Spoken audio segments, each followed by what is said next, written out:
Hey yo, it's Guido coming at you with a Tactics Talk, and thanks for tuning in. Welcome back. On this episode, we have a review of the new American premium tank. It is the T26E3 Eagle 7, which is a Tier 7 American premium medium tank. Pretty cool tank. This is a historical tank. This is my first review as a community contributor with Wargaming, so I got access to this tank from Wargaming. Shout out to them, and thanks to the Wargaming NA guys for bringing me aboard and giving me this kind of access so I can bring to you reviews of this kind. Standard act with all my reviews. I'm going to go over an overview. We're going to talk about any tech tree considerations there might be. Although this is a premium, of course, you got to talk about what's going to go on with the crews.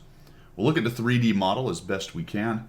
We will do a comparison. That's where I'll take a bunch of the tanks that are in its same class, Tier 7 mediums, and we'll look at how it compares amongst those. We'll look at my stats. I've played 20 games. We'll talk about those, my setup, how I play this thing, and then we're going to get into 3, maybe 4 examples of gameplay to kind of show you how this thing plays. So let's move on with the overview and get started. Well, let's get started with the overview. Like I said in the intro, this is a historical tank. There's footage of it fighting in Cologne, taking on a Panther, which is very interesting.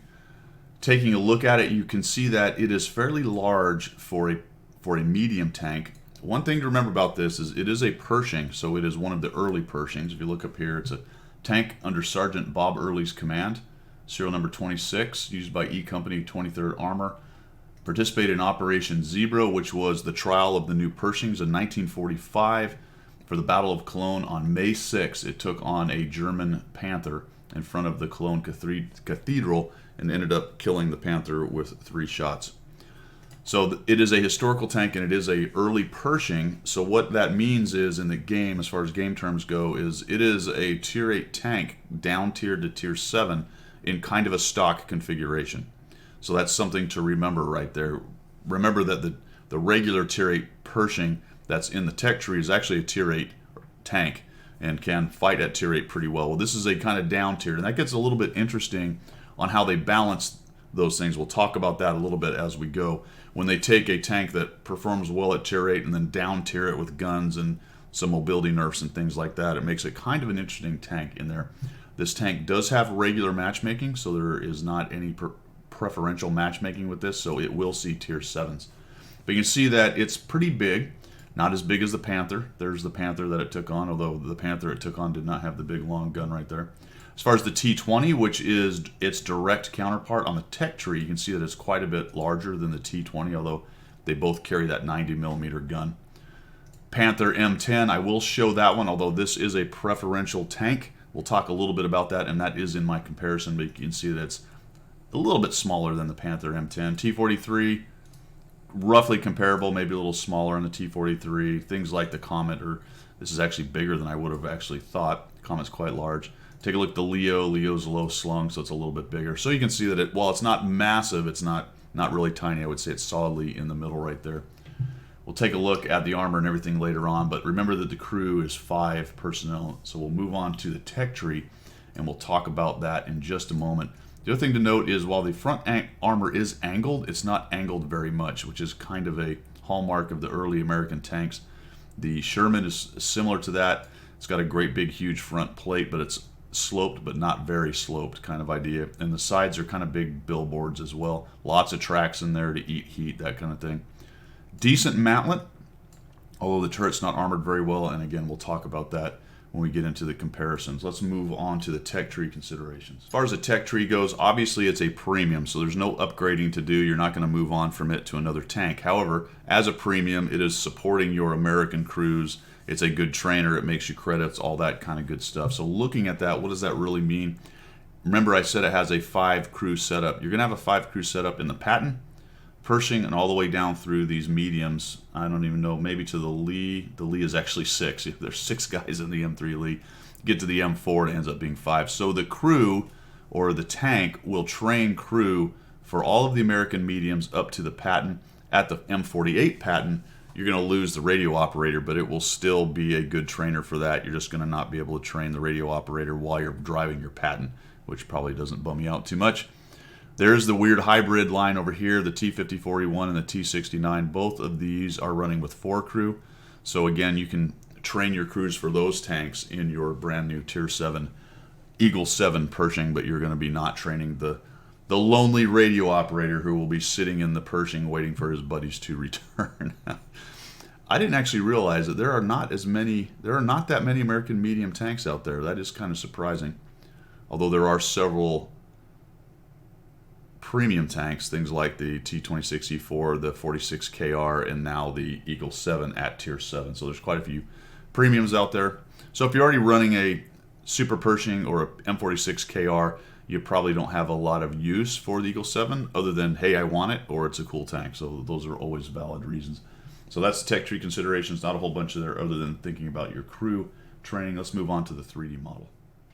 Here we have the 3D model on Tank Inspector. I usually like to use tanks.gg, but it's not in there right now. The nice thing about the tanks.gg is you can put your cursor over it and it will dynamically tell you at whatever angle you're showing what the penetration numbers are. But when you look at this, purple is a very strong armor, and as you get towards green, you can see green here is very thin armor, easy to pin. But if we just take a look at this, we kind of click on it here and we find out, you look up here, it says thickness 203. So the mantlet is obviously pretty strong. Over here, it's 114, so it's decent and weird angles, so that is a consideration, but it starts to get much less. And you click over here, you got 76 and 85, which is almost nothing. So the cheeks are going to be easily pinnable. Come up here at 76, although, again, a small target. But if he's poking over with his turret, there is that option. The thing is, though, and I'll show this in some of my replays, guys, this is going to get pinned, all right? The turret on this thing is not very good. And even at Tier 7, and especially if you face Tier 8s and 9s, they're going to butter through that turret unless you manage to catch it on the mantlet right there, which, while large, is relatively small considering the rest of the big turret right there. If you click on the upper 101, on the lower 76, this is kind of the selling point of this tank, and we'll get into this a little bit on the comparison. It's got great hull armor. Well, okay, it's good for its tier, but it's only a 101, and when you're facing Tier 7 heavies, and especially nearly anything that's Tier 8 or 9, they're not going to have much trouble going through this. There are opportunities for side scraping and angling, which you've always got on the American tanks to some extent, but it's nothing that you would rely on. And because the game is mostly about covering holes and doing some kind of hold down with turret popping, it's at a bit of a disadvantage because the hole and the turret are essentially the same thickness other than the mantlet, as I noticed, right, or as I mentioned right there. You get into the side, you're talking about 76 right there, 50 a little further back, the sides of the turret at 76. So you get the picture. It's okay armored for a Tier 7. It's pretty well armored. It's Tier 7 medium, but considering what it's typically going to face, it's not very well armored at all. Break, facing 6s and 5s, you're probably going to have a pretty good day. And they're going to need a lot of number 2 to punch through you. And with some smart angling and turret use as far as hold down, this thing can be, when it's top tier, quite a beast at a Tier 7 medium. All right, let's move on. Here's where it gets interesting on the comparison. I'm actually going to do two. This is a little bit of departure. What I'm going to do is we're going to look at the Tier 7s that are basically its peers at tier, and then we're going to take a quick look at some of the other Pershing variants, because I found myself feeling like I was driving a Tier 8 because it was a Pershing, and maybe that was throwing me off a little bit. But I also want to take a look at the scale down from a Tier 8, which is what this is based on, down to a 7. We'll kind of look at how some of the numbers were changed. But before we get to that, let's just talk about the peers at Tier 7. Taking a look at it, here's the Eagle 7. I did include the Panther M10, even though it's a preferential matchmaking, just as an example in here. And then here are the rest of the Tier 7s. Not all of them, but at least one for most of the countries there, just to give you a general idea how this thing is going to perform within its tier. Now remember, premiums are an interesting thing, because it used to be that premiums were a scaled back, a slightly less capable in-tier kind of tank. Let's minus preferential matchmaking from the discussion just for a moment. But even the ones that had regular matchmaking were slightly worse than the tech tree tanks. That went away for a bit. In fact, it's arguable that some are better than tech tree tanks, especially in the recent past. But some of the ones that have come out in the very recent past are maybe creeping back towards that being average in tier. And I think you're going to find that with the Eagle 7. Some people are going to tell you it's bad. Unfortunately, a lot of people who say a tank is bad, it means it's not overpowered. So while we all want to buy a great brand new tank that kicks rear, it's better for the game if it is somewhere in the middle. And I really find that Eagle 7 is somewhere in the middle. maybe to slightly below average, but we'll talk about that as we go. So firepower, this is Wargaming's number. It is fairly low if you look at the rest of them that it is competing with right there. It does have a 240 Alpha, which is nice. That's pretty high in class. The T40 does that with a 90 millimeter. The T34-1 and the T34/100 do it with 100 millimeters. And you will see, I'm not sure what the P43TR is, but it catches at 240 as well. The rest of them are a little bit lower, all the way down to 135 with the Panther. The Panther has that long needle gun on it. That's the one that I have loaded on there. Its other guns have higher alphas. Penetration is decent with the standard round. So it's right there in the middle, if not slightly high. However, it falls down on its gold round, which is only slightly above 200. We'll talk about that a little as we go. So it's interesting because it is a AP round for your standard round and a gold AP round, not APCR or heat, but a gold AP round. And this is something you've seen with Japanese tanks and a few others. I wonder if it is part of the wider rebalancing of gold/premium ammo. I can't prove that. I don't have any data on it, but it does seem like maybe it is in line with that kind of thing. Just know that its gold round is not very good as compared to most of the other tanks in class. Rate of fire is low, so 7.28. Obviously, the Panther, M10, and the Panther, they really spit rounds downrange. T43 is quite a bit faster, but with only 180 alpha. So the standard trade-off is you've got a lower alpha and you've got a higher rate of fire, and that kind of applies to here. I'm going to jump down, though, because what happens with that is it turns its DPM into something pretty miserable. So 1,746. Look across that line, and it is near the bottom. In fact, I think there's only 2 tanks that are worse, and one of them happens to be the T20 over there. So it does have a low rate of fire and a pretty low average DPM. So that is an interesting part of the tank. Don't expect it to be running around pew-pewing, say like a Panther or an M10 or even a Comet. That's simply not going to happen. Turret traverse is high enough to be respectable. Here's one of its great strengths. -10 to -20 on the depression. Sorry, +20. -10 to +20 on the depression and the elevation, which is pretty fantastic. -10 is absolutely usable on nearly every piece of terrain that you want. It's only beaten by the Comet at -12, so nearly best in class. Aiming time is good. I found the gun to be accurate, if not crazy accurate. It does fall down a little bit because its dispersion is relatively high at 0.37. So while the aiming time is right in there with the rest at best in class, it is slightly high on the dispersion. So it takes a little while longer to get that big circle, or let's say it doesn't take longer. The circle's bigger to start with, let's put it that way. The dispersion area. So overall, hits hard, has good depression and elevation, falls down a bit on DPM, and the gun is good but not great as far as the accuracy goes. Survivability is actually a fairly high number, and this is where the balancing thing I said we discussed comes in. If you look at it, the whole armor is best in class, and yippee, you kind of think, oh great, it's going to be an armored behemoth medium. Not exactly, not at its tier, especially not with tier 8s and tier 9s, and even tier 7s pushing the 2 button right there, which is a standard problem everyone has to run into. So the idea that we're going to balance this kind of poor gun handling, mediocre gun handling, let's put it that way, slow or low DPM with a little bit more armor, I don't know if that really works for a medium tank. But the good news is, know that a little bit of angle and a little bit of side scrape with this tank can be somewhat effective, although I would not rely on it. Obviously, personally, I think you should always be side scraping and minimizing the amount of exposure you have. But this one at least will sometimes give you those nice bounces, and especially facing lower tier tanks, it can really be a bit of a pain for them to pin. And it's surprising because it's a medium. Although the interesting part of that about it being a medium is in World War II it was classified as a heavy. There you go. So it's a heavium, I guess, in that respect. Oh boy, mobility. So this thing is, how do we say slow? 48 kilometers an hour, which is the worst in class. And if you look at the engine power with a 500 horsepower engine, and you've got a specific horsepower per ton of only 12.69, which is about, if not the worst, I think it is, yes, it is the worst by far. This thing is not fast top end, and it is miserable going up hills. Absolutely miserable. It feels like a super Pershing with a bunch of armor, and it doesn't have the armor to go with the slowness. So there was a video I saw from, I think, True, that, well, how did he say it? I'm going to give him full credit for this. Something about, my God, I'm being run down by a T29. And he was. He was trying to be a medium and reposition and run away, and a T29 was running him down. And that's kind of what you're going to find with this tank. The mobility is barely adequate. I'm going to say that. Barely adequate.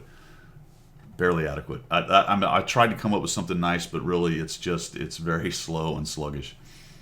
As you would kind of figure with the Tier 8 chassis being down-tiered to a Tier 7 and making it balanceable. That was an interesting decision, but that's one of those things they have to do in order to make it work at Tier 7. Okay, concealment is okay. It's kind of big. The concealment moving, again, same thing. The spotting is, view range is 380, which is not top, but it's right up there for a Tier 7. Not bad at all.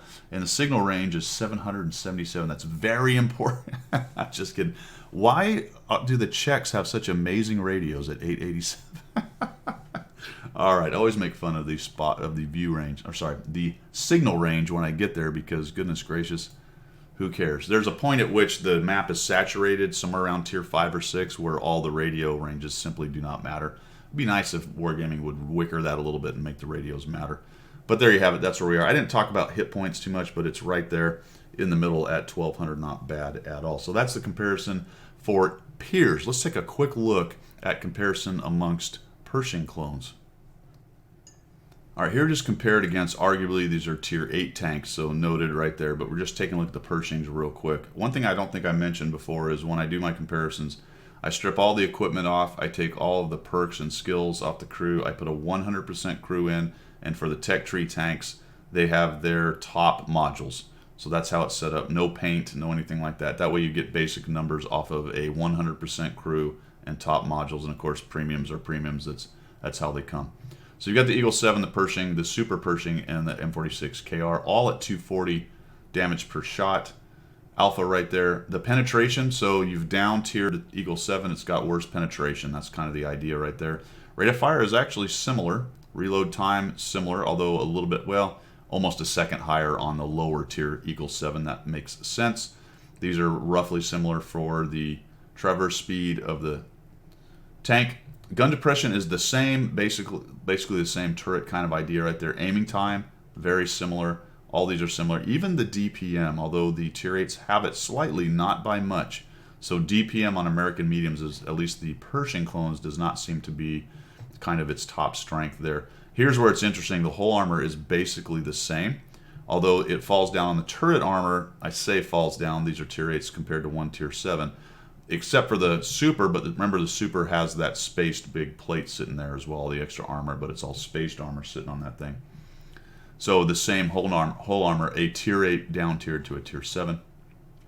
The rest of the stuff is pretty similar. Get to the mobility, and you'll see that it is basically as fast as the rest of them at Tier 7, minus the Super, which is slower. But I have to tell you, because of its horsepower, its hill climbing and maneuverability, sprightliness, if you will, feels much lower. Even lower, I will say, than the Super Pershing, to be quite honest. It feels like it's more sluggish than the Super in some situations. And the rest of this is not a big deal, although look at that Pershing with 400 view range. That's fantastic. So just a quick look at that. And I mentioned this because I found myself a lot of times, just based on the model and understanding it's a Pershing, forgetting that I'm a Tier 7 and thinking I'm kind of a Tier 8 capable type of tank. And while that's not a huge big deal, it sort of informs a bit of how you play it. And I found myself putting my tank in certain situations that I probably would have been fine with in a Pershing or a Super or a KR, but I was just a little bit behind the power curve because I was dopey. You're actually in a Tier 7 tank. So I thought that was interesting. A little quick comparison to its clones. Let's move on.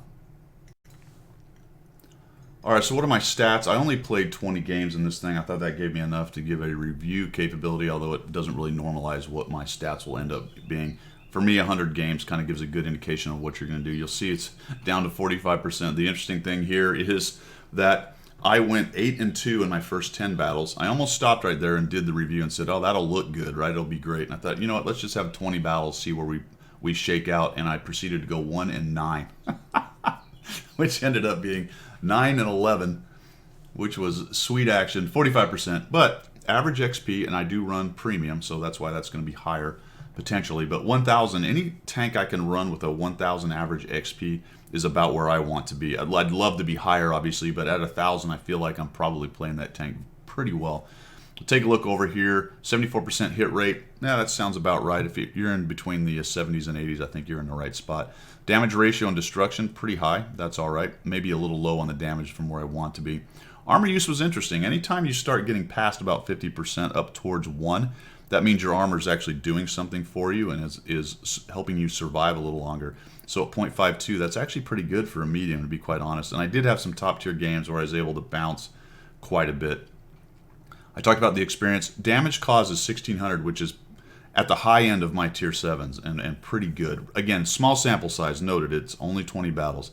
This would normalize a little bit. But a 1,600 damage, 1,000 experience does not correlate really to a 45% win rate if I had enough battles and kept those two numbers at that level. So I had some bad teams, but I also had probably 3 or 4 games that I should have won, and I just made mistakes playing late, being a buffoon. So again, 20 battles, 1 or 2 battles switches this thing and makes it look either much worse or much better. 555 assist, which is decent. 1.7 spotted, whatever. Enemy vehicles destroyed, 2.05 right there. Per game, which is pretty good, and the maximum I've been able to do is 5. I had 2 ace tankers in there in those 20 battles. 1 was on the second battle, I believe, and 1 was on a loss, interestingly enough. And I think I'm going to show at least one of those, maybe both of those, when we get to the examples. But if you take a look at the other tanks that I've played in this tier, the Panther M10, which I did the comparison with, granted is a preferential, is sitting at 1,300 damage per game with a 60%. If we go to the T20, which is probably the closest corollary really to the Eagle 7, sitting at 56% with only 1,100 damage. And down here to the Panther, regular Panther, sitting at 1,000 with a 56%. So I would expect that win rate to be in the 55 to 58 regime if I played 100 battles in this. And somewhere between 900 and 1,000 on the experience. Probably come down a bit on the damage caused average as I'm doing this, because frankly I had some pretty high damage games in those 20, and I didn't have any really low damage despite only running a 45% victory rate. I was kicking out some pretty good damage. So that would normalize a little bit, but I don't think too much. Maybe 1,400 at the low end. Hopefully I could hold it around 1,500. Even love to keep it at 1,600 if I get to 100 battles in this thing. But that's a general idea of how I did with that. Let's move on to my setup. Alright, as far as my setup goes, you can see that I've got a very good crew in here. Brought this over from my Pershing, and I've got quite a few crew trainers in the medium side for the Americans, so a lot of my medium crews are actually pretty good. Your results will vary. However, at tier 7, if you're going to put a new crew in and train it, tier 7 is a pretty good tier to train new crews. 6 is probably better, and 8 is doable, but 7 is not bad at all, and you won't really fall down too much. As long as your crew is 100%, it's a good crew trainer kind of idea. Credits-wise, we'll talk a little bit about that when I get to my battles as examples. It was decent, if not amazing, on the credits. Its DPM is low, so it can kick out some damage in the right spots, but not too great overall. Interesting thing here as I was digging around this, I did mention that its gold round pen fell down a little bit, and this is one of those cases, once again, where I'm sort of thinking about it as a tier 8 rather than a tier 7, because we're going to take a look at this real quick. The modules are standard because it's a premium, so there's no upgrades there. I'm running a vert stab, a rammer, and improved vents. I think that's probably the best setup. You might be able to drop one of those, either the vert stab or the vents, and go for optics, which I wouldn't really recommend that. Here's the ammo I was talking about, regular AP, and the gold round is just another kind of AP with more penetration at 207. So looking at the gun, let's go back to what I was just talking about the penetration, and kind of thinking about this as a tier 8. It's 172 and 207 with the gold round, which at first glance you go, well, that's kind of crummy, because you look at the T20 and it's sitting at 160 and 243, and then you think, well, geez, crummy gold pen. But guess what, folks? If you look at the T43, it's at 144 and 194 with its gold round. So the fact of the matter is, the gold pen on this tank is actually not bad. 167, 219 with the A44, but that's known for having a pretty good punchy gun. Come over to the 34-1, It's at 170 and 235, so it's got the Eagle 7. But some of these other tanks, take a look at this one. I believe this one's high as well. 34-100, yeah, 250 for his gold round. But some of the other ones, you've got the Comet here. He's only sitting at 208, which is only one better. Got the Leo. He's sitting at 200, which is slightly low right there. The 302D is only at 194. So, frankly, the gold round is okay in the Eagle 7, as long as you don't make the mistake I kept making of thinking you're a tier 8 because you're in a Pershing. So you just have to kind of understand that. So the gold round is okay, not amazing, but okay. And that's pretty much my setup. I carry a small kit, a small med kit, and a large fire extinguisher. Frankly, there's enough kits thrown out that on the tanks you like. I'm on the wrong tank, otherwise I'd be showing you exactly what's going on here. On tanks you like, you can run large kits probably and not lose a whole bunch of money based on how many free ones get thrown out there. I tend to sell them, but there you go. All right, that is the setup as far as I go, and now let's jump into some examples of how to play the T26E3 Eagle 7 Tier 7 American Medium Premium Tank. That is a mouthful. All right, let's start out with a good game. This is my second game, ends up being an ace tanker. You can see that I am mid-tier in a 3-5-7 on Malinovka. Spawned into the east side, and this is an encounter battle. I'm headed up the hill, and I've got a pretty good force. There was some preliminaries, everybody talking, trying to get all of the tanks up to the top. We've got Mountain Man down there. I don't know if it's actually the Mountain Man or what. He's driving an Eagle 7. I'm not sure if that's like a other account for him to drive new tanks or what, but could be just a random guy. Shout out to Mountain Man if that is him down there. Unfortunately, getting a little bit hammered trying to take a very aggressive early spot there. I'm just going to come up here and start fighting. I'll shoot the Pershing on the way. Pretty good accuracy. The little angle there. I'm trying to avoid getting gunned down by the Lorraine 42. Put a couple shots right into the Pershing right there, so you can see that the accuracy of the gun is actually pretty good, and it looks like the 40T has forced a reload or used all his shots, so he's bumming out. He's got 30 seconds, and he's thinking, well, I wish I wasn't here right now. This is not good. I bump into the 34-100, trying not to do that. I don't want that 40T to reload and start just hammering me right there. So, 1,000 quick damage. Mountain Man, whichever version of him that is down there, is getting absolutely hammered, trying to take that aggressive position. And we've all kind of come up the hill, so there's really nobody down there for him to spot and abuse, which is why you go down there, you get guys camping, and then his snipers tear him up. But it looks like nearly our entire team has come up here. Now I'm going to use the decent mobility of this tank to come right around. I'm hoping that KV-4 gets killed, and I don't have to worry about him too much. I get hit by artillery. Put a shot into the lower hole of the T29, so you can see that that pen is decent for that. I'm hitting the sides of the KV-4. I'm able to get through, and we're at 1683. Got a WZ moving through the middle there, and I'm going to dive down here. This is a part of a game where things are really going your way. You've cleared a lot of their big guns. You've got a great position, and right now then you just need to keep the steamroller going. So you need to pay attention when you're walking into a grinder or when you are actually the grinder. And at this point, we're the grinder. These guys are in big trouble. They're dying every which way. Look at that. The Mountain Man guy is still alive. He's managed to survive over there. And I have a really hard time putting this guy down. I take a shot, and that goes into the dirt. No good. No bueno. I've hit number 2 for some reason. Not really sure why exactly. Put another shot in there. Maybe it was when I was fighting the KV-4 and I thought I needed it. I'm able to bounce that. There's an example of that armor with a little bit of angle actually working right there. So I moved, I spoiled his shot a little bit and was able to bounce his shot there. Again, you wouldn't want to rely on that, but it can certainly happen. So we'll put a shot into that dude. Again, I'm shooting a bunch of gold. I wish I wasn't doing that. This is a problem I struggle with. I think a lot of people do. Sometimes you hit 2 and off you go. You just kind of forget and you keep shooting it. As far as being higher pen and getting damage, that doesn't bother me too much. It's just that it does reduce your earnings. It does reduce your earnings. Now this is a little bit dangerous because we do have guys on all sides of us, and we're sort of just zerging forward in a big crowd. And we're ahead, but we're not so far ahead it's unlosable. Let's put it that way. If we make a lot of mistakes here, and that is a Type 59 back there, depending on how he's played, he could start gunning people down. And now I've got people in all different directions from me, which is not ideal, but I'm just going to chase down the artillery here. What I should have done is gone back towards the 59 and the KV-122 and ignored the artillery, but I really didn't want to let that guy sit back there and shoot us. And it is a case of the mobility of this tank was on my mind here after playing it the first time, which was about a 1700 damage game. And then this time, I'm just kind of paying attention to how fast it moves. And look at it, just seems like I'm a heavy right here. It feels like I'm taking forever to get over the S51. So the idea was, let's zip over here, take him down, and then I'll swing back and get shots on the 59 and the rest of them. But it took forever to do that. That's a moving shot, so you can see that the accuracy is, while not amazing, it's good enough to do things like that. Like I'd say most of the Pershings are pretty good as far as shooting on the move. So I'm up to 2,700, 436 assist damage with 4 kills. And clean up on aisle 2, I'm just raging for it. I'm looking for that shot if I can get one more shot. And that's something that you should do when you're playing this game, is just always be looking for that one more shot.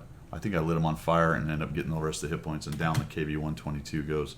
If you're looking to maximize your stats, credits, experience, and let's put credits and experience at the top because it's controversial if we want to talk about maximizing stats. Personally, I don't care. Maximize them all you want. Some people get bent about that. But in any event, you want to maximize all that stuff.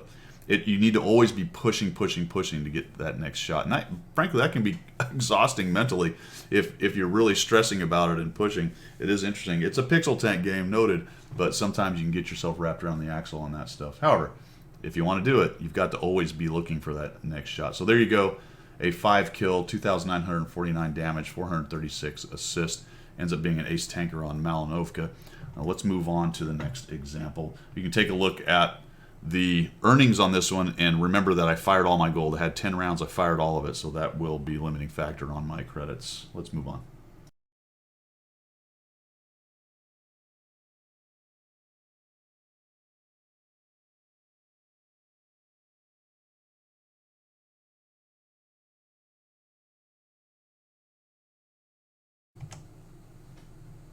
All right, here's the second example. The thing I want you to look at here is that I'm top tier in a 357. Good setup for me. I'm not going to fire any gold on this one. On the last one, you just saw it. When I fired gold and fired 10 rounds and had a 2,900 damage game, I made 78,000. It cost me 46,000, so the net gain was 32,218 on a 2,900 damage game. So let's take a look at this.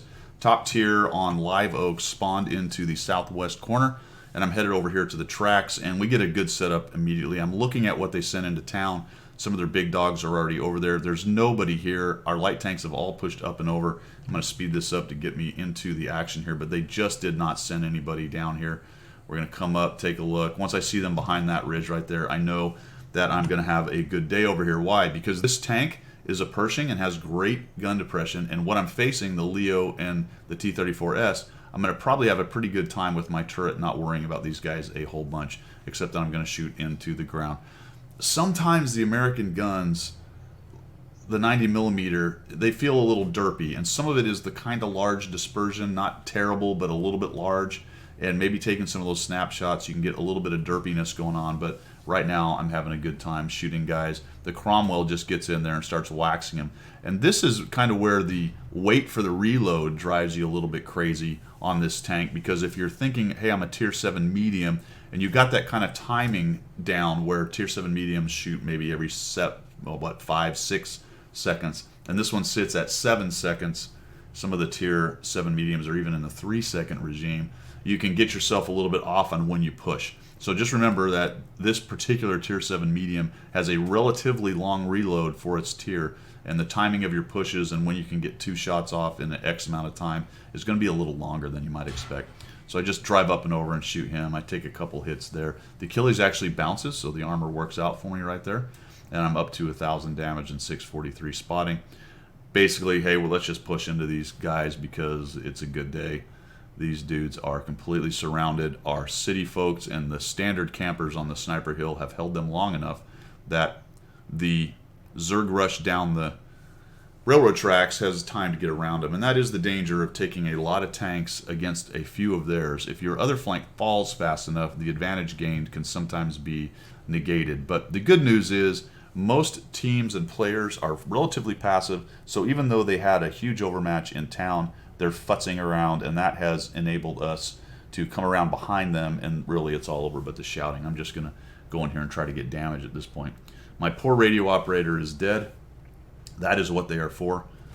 Did they ever really die in World of Tanks? I think he's just hurt, right? Because they can be brought back. So maybe he's been kneecapped or his liver hurts or something. He partied too hard last night, but we're not going to give him the med kit. The radio operator, we don't care.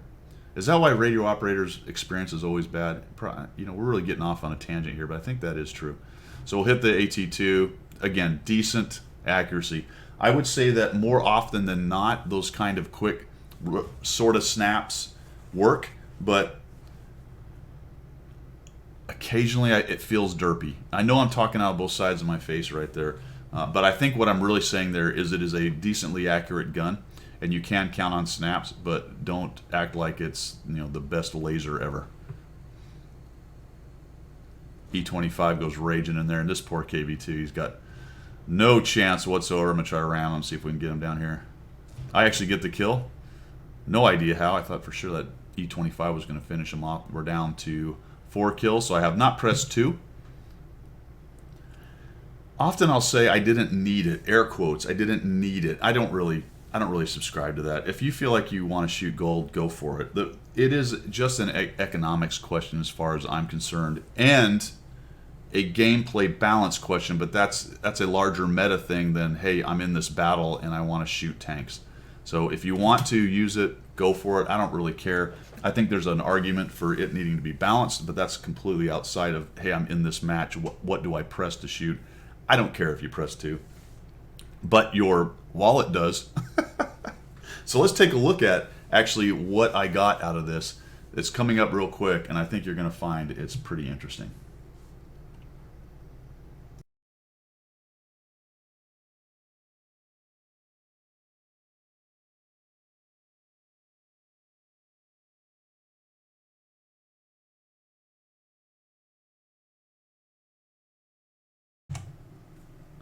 So that was interesting, wasn't it?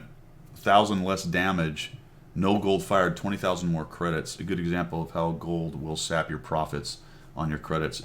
For the next one, I'm going to talk a little bit about the pen struggles with this tank, and a little bit about how be careful about thinking it's a tier 8. And I know I'm going on about that a little bit, but it really was kind of a problem for me, thinking that I'm driving a Pershing and I'm a tier 8 battle kind of guy. Here I am tier 7 in a middle tier of a 3, 5, 7.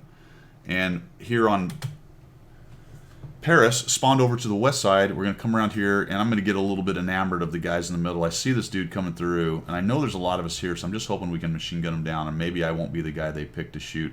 The first shot misses. That's kind of that derpy-ishness, and that one goes in. So even though I'm kind of rocking back and forth, it does a pretty good job. Again, the American stuff while you're moving is actually not bad. This guy jumps in my way, and that's a bummer. Put a shot. That ricochets. And now I'm just getting greedy. I'm thinking I'm going to put down the Progetto right here, and I'm going to eat a shot from the CDC, and I got to get out of there. So he's going to not have much trouble pinning me.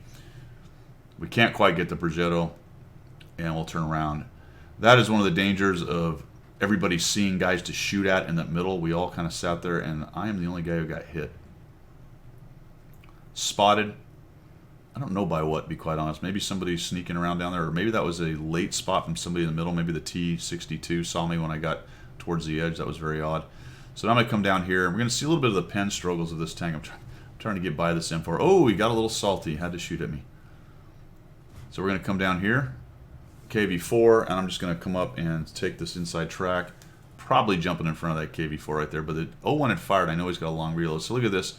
I have no chance. What I didn't do is I did not investigate the turrets, the little turrets right there, but the lower plate, now I've pressed 2, was pretty much invulnerable to this tank's shots, and as it is to a lot of tier 7s, some of the higher ones then, you talk about the guys firing heat or the dudes who are able to get significantly above 200 with their gold round will be able to go through that. And of course he had an angle on there as well, so I'm a little bit up on the edge there. However, I'm still able to get my gun on because this thing has that great -10 accuracy, and I'm struggling a little bit to fight with this KV4.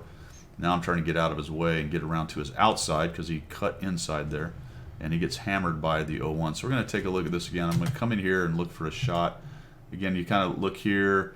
I didn't really investigate either one of those, so I'm messing around with the bottom here. Now I'm thinking maybe I'll try to track him, and I get basically none of any of it. And now I'm just driving in front of the Progetto, which that guy being gone would have been really nice right there because I wouldn't have taken those 2 shots. I'm able to track him. I eat a hit from the Oho, and very lucky actually he didn't end up penning me or hitting me in a soft spot. Unknown where it is, but he only does 271, so very lucky right there. It was a bit angled. Glad he didn't get into the side and pen me or some crazy thing. But taking a look at the pen, I'm going to have almost zero chance, especially on the face of this Oho, even with 2 pressed. So I'm getting no love out of my pen.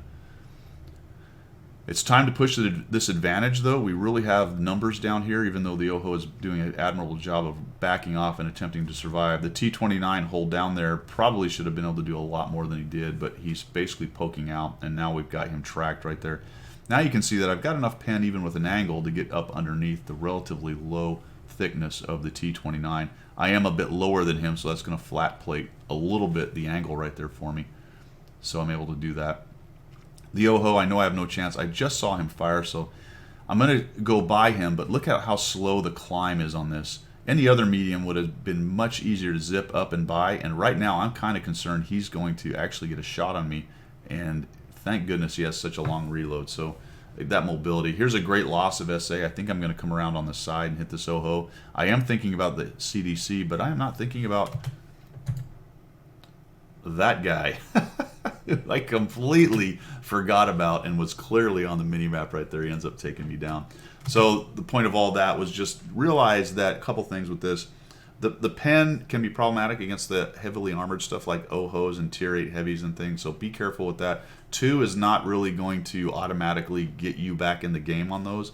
Some weak spots can still be done, that kind of thing. But so just be careful with the gold round on this as far as making you overconfident. And then again, I'll throw out, be careful about thinking you're a Tier 8 when you aren't really one. You're actually a down tiered Tier 7.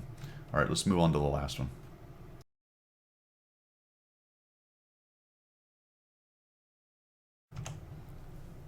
Okay, for the last gameplay example, I'm going to show you an ace and a loss. And this is kind of interesting with this tank because it really does sort of illustrate some of the strengths and some of the weaknesses of the tank. It is a medium, so you're going to feel like you can kind of move around the map quite a bit. And while you can, it just feels like it's a step behind where you want a medium to be as far as flexing and maneuvering. So I'm going to come up here to the brawl area. This is an encounter on El Haluf. We spawned into the northeast there, and they really sent nobody up here. And this is a recipe for disaster for the red team. And really, this should be kind of a raffle stomp with these guys. But I'm not getting a whole bunch of help right now. They're all sort of sitting in the back and taking their snipe shots. And that's pretty typical because nobody actually realizes that this kind of thing is going to go on. Unfortunately, the AR-44 and probably over-aggressive on my part here. I'm able to survive this thing, but I lost a lot of hit points. Had I been a little more careful, I wouldn't have lost. It's a timing thing to a large extent coming into that position where I was. While I'm not super fast, I'm fast enough to get there before some of the other heavier, slower tanks. And if you walk into them, by the time they come up and over that hill, they can kind of own you there. So I did suffer quite a bit. Now I'm on my back foot. But we're going to see that while the tank isn't completely zippy, it can get around a bit. We are 2 down to 2 of theirs down. I want to not come over that ramp because oftentimes TDs will sit back there in the flats and just gun you down as you're coming down that ramp. I'm also aware that the 1375 is somewhere behind one of those hills back there and may end up seeing me. But the T20 makes it, which surprises me, and I don't get spotted when I take that shot. So here I come. And again, this is that I just feel like, come on, tank, get going. I need to get in there. You're a medium, and you just can't quite make that happen. And I finally get there, come around, put a shot into the Tiger. The T20 is trying to take him on. I'm going to go in for the ram, but he survives. And now I've got this. Come on, reload. Light the T3045M on fire, and he gets taken down by my buddy. Now the 1375 is going to run out into the field, and we have the firing line. And really, this guy should be gone in seconds, but that's a okay shot. Not as much lead fire as I needed. I get spotted, so I have to be careful here. All right, let me see if I can figure out this guy. Where is he? Where is he? Oh, geez. Holding my shot. Yep, there we go. We get one in there, and down he goes. So 2,000 damage, and all my buddies are with me. We've got okay hit points. Not great. We're going to push into a 25-2. We got a Scorpion up here, artillery, and a Hellcat. So all kinds of bad guys, and we're pushing into them. So this looks really good right now, but it pretty quickly turns into not really good. Put a shot into him. Trying to avoid taking a hit. Moving up here. There's an artillery letting us zoom in. I don't let it zoom in all the way, and I pay for it. It goes a little bit right. Holy cow, somebody kill him before he shoots. Here comes the Hellcat. Put a shot into him. Again, accuracy. Generally pretty good. This looks like a pretty easy win, right guys? Remember, I told you this is an ace tanker and a loss. Scorpion G. There's a shot into him, so that works out. A slight low roll at 221. We're going to push up around. The M44 is making a run for it. But notice what they got left. They got a T44 raging around. He's actually a pretty good player. I'm going to put a shot into the Scorpion. The G gets our Tiger 1. The KV-85 is coming around the bottom. I've got a Mod 1, then there's artillery heard from. He hammers me. And I've got a damaged gun with no repair kit, so I'm still back on that. I actually fixed my track to keep moving on this. Scorpion G fires, and we get him down. And I get hit again by the T20. Thank you. T20 tracks me. I just have to accept that, wait till it repairs and go. I'm lucky I didn't lose hit points, actually. And now I'm thinking, okay, it's the Cromwell and the 44 that are the problem. The 3001 P's over there, the M44, those guys seem to be intent on going to get them, and we really look like we're in good shape, right? We got a Mod 1, he's a one-shot.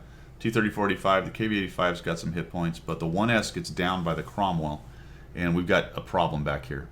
So I'm going to come back this way. I've got a gun down, though. That's an issue. I don't want to jump down into the bottom there. Thought about it for a moment. We got the Cromwell cruising along. Not sure if I hit him. Take that shot, get a little cover, and I'm worried about where that 44 is. Is he going to come around the back end here and take us on? T20's down in the middle, and now we're at 12-9, and this basically looks over. This basically looks over, but remember, a lot of our guys are one-shots. Cromwell gets out in the middle, and he's getting some good spots. I miss him. Damage gun not helping. There's the 3001. That was a mistake. I should have stayed on the Cromwell. We needed to get rid of him, but I thought I might. To be quite honest, I figured the Cromwell would be dead by now, and just some bad gunnery, and it's just unlucky right here. That is behind him. I'm lucky it hit him. He gets taken down by the KV-85, and there's that T-44. So he's dove down to the bottom. And again, this really should be a win, but unfortunately, it's the M12 artillery that gets up onto the cap. And while that forces him out a little bit, it's just not great. I'd rather he was somewhere in the back dropping bombs, and I think he probably got flushed out because the Reds got up on our side, so he didn't have a whole lot of option. But it would have been really nice if he was back helping us, and down he goes. And all of a sudden, it's 13-13 with a pretty high hit point T-44. I can take 2 shots from him, probably. But he's a couple shots from me to go down. Maybe 3, depending on the roll. So let's take a look at this. The 3001 is still over there. And unfortunately, I looked at it afterwards. The KV-85 is a pretty new player. Not very good as far as stats go, but very low games. So that's kind of what you would expect. And unfortunately, I think he's drawn to the alarm like a moth to flame. Kind of sitting right there, taking shots maybe. But I really wish he would have stayed back. So he gets one in, which is fantastic. I'm thinking, great, dude, work on that guy. Love it. Both of their tanks are now on cap, and had he stayed back, and this is the huge mistake he makes, he pushes in. Had he just stayed there and paid attention to what I was doing and noticed that I was coming up onto this perch, he probably would have been able to work more shots, but he comes in and gets waxed, and that's just really unfortunate. Put one shot into him. Now, he does keep them busy enough, you can see how long it takes to reload here, that I'm able to do that, but the 44 gets him, and the 44 is at 700 hit points. I need 3 shots to kill this guy off, and he only needs 2 to get me. Now I've got to try to use the depression, and this is where I was talking about the mobility seems to let you down just a little bit. In a faster medium, I'd have come around there much quicker and probably got another shot or 2 into those guys. And now look at this crawl up the hill. I'm trying to get into a good position. Here he comes. I'm able to get one on him. That works out. I've pressed 2. I think this is appropriate time, and I have not realized that my repair kit has come back to me. I bounced one. That was very lucky.